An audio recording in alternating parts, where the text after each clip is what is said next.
En el día de hoy espero compartir con ustedes una historia del quehacer médico con un mensaje de esos que no se pueden enseñar en una cátedra universitaria.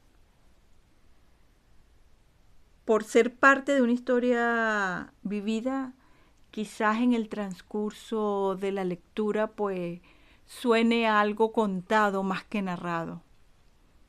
Así que sea como sea que vaya a salir, aquí va la historia para ustedes. Y la titulé Tomamos un té,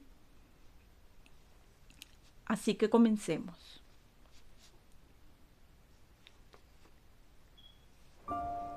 La puerta se dio con ese sonido que solo hacen las casas donde el tiempo se ha detenido.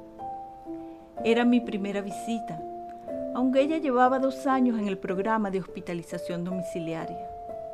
2 años en los que muchos equipos de salud se habían cansado de ella, la habían catalogado como paciente difícil, problemática, imposible.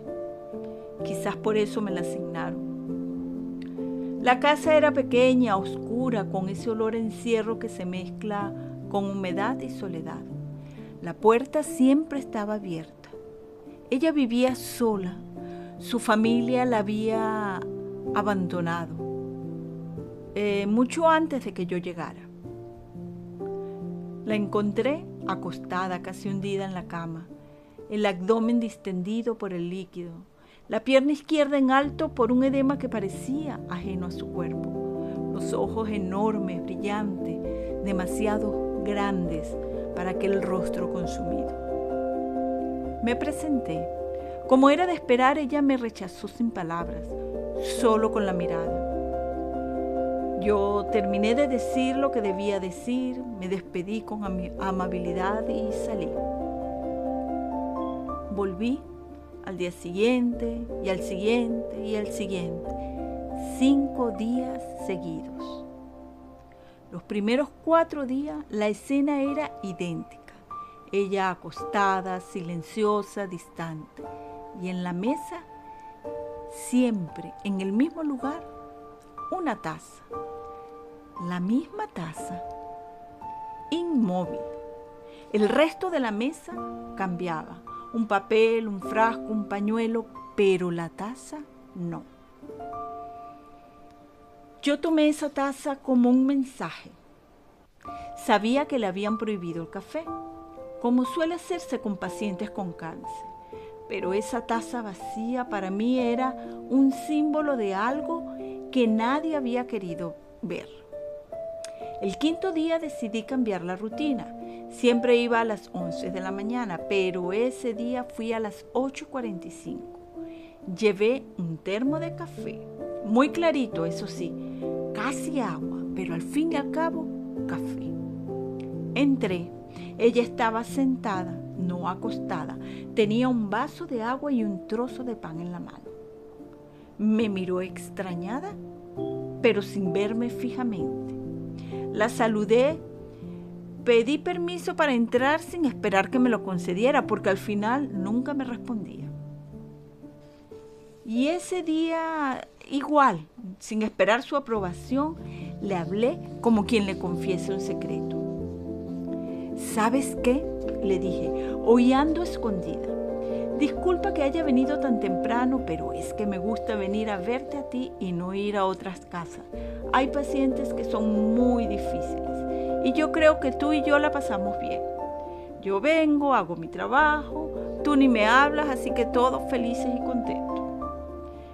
Pero te cuento algo, salí tan temprano que ni tiempo tuve de tomar café. Si me permites, me siento en tu mesa y desayuno. En ese momento me miró fijamente. Por primera vez me miró fijamente y de verdad. Yo la miré y le dije, yo puedo compartir mi café contigo. ¿Quieres? Por primera vez escuché su voz, aunque fuera en susurro. Casi molesta me dice, me lo prohibieron. Sí, yo sé, le respondí, pero ahora yo soy tu médico. Le dije, y puedo decir que un poquito de café no te hará daño. Si quieres, puedo servirte. Su rostro se iluminó, y no exagero, se iluminó como si alguien hubiera abierto una ventana en esa pieza oscura. Ese día desayunamos juntas, y desde ese día, cada semana cuando me tocaba visitarla, ella ya no estaba acostada. Me esperaba sentada, a veces peinada, a veces con la taza en la mano, como quien sostiene un pequeño ritual que le devuelve la humanidad. Su cuerpo no mejoró, no podía mejorar, pero su vida sí. Y eso en medicina es más grande que cualquier tratamiento. Aceptó ayuda del equipo social, permitió que limpiáramos su espacio, pidió que la bañáramos, quiso ropa limpia, quiso que la ventana se abriera, quiso que la cama se moviera del lugar, quiso cosas. Y cuando un paciente quiere cosas, es porque está vivo.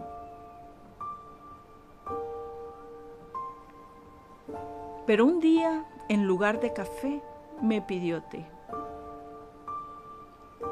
¿Tomamos un té en el día de hoy?, me dijo. Ella tenía té guardado, así que yo acepté la invitación, lo preparé y lo tomamos juntas. Ese día había en su mirada un brillo que yo conocía de tantos enfermos crónicos que había visto en mi camino. Me pidió un abrazo y junto a él me regaló una gran sonrisa.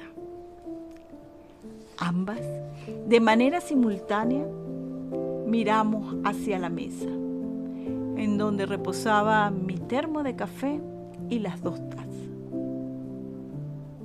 Yo le dije, nada ni nadie nos quitará lo compartido en esa mesa. Ella me dijo, y te aseguro que a nadie le diré que me diste café. Al día siguiente, a las 6 de la mañana, me llamaron. Tenía que ir a firmar el certificado de defunción. Entré a la misma pieza. La taza estaba en la mesa, vacía, limpia, como si hubiera querido dejarla lista para la despedida. Y entendí que aquel día del té, ella ya sabía. Una vez me había dicho, mi cáncer y la muerte pueden esperar un tiempo más. Y realmente esperaron. Esperaron lo suficiente para que ella volviera a sentirse humana. Esperaron lo suficiente para que yo aprendiera que la medicina no siempre cura, pero siempre puede acompañar. Esperaron lo suficiente para que una taza vacía se convirtiera en un puente entre 2 vidas. Ese día no fui yo quien alivió a una paciente, fue ella quien me enseñó que incluso al final la vida sigue siendo vida y que mientras haya una taza sobre la mesa, siempre hay tiempo para algo más.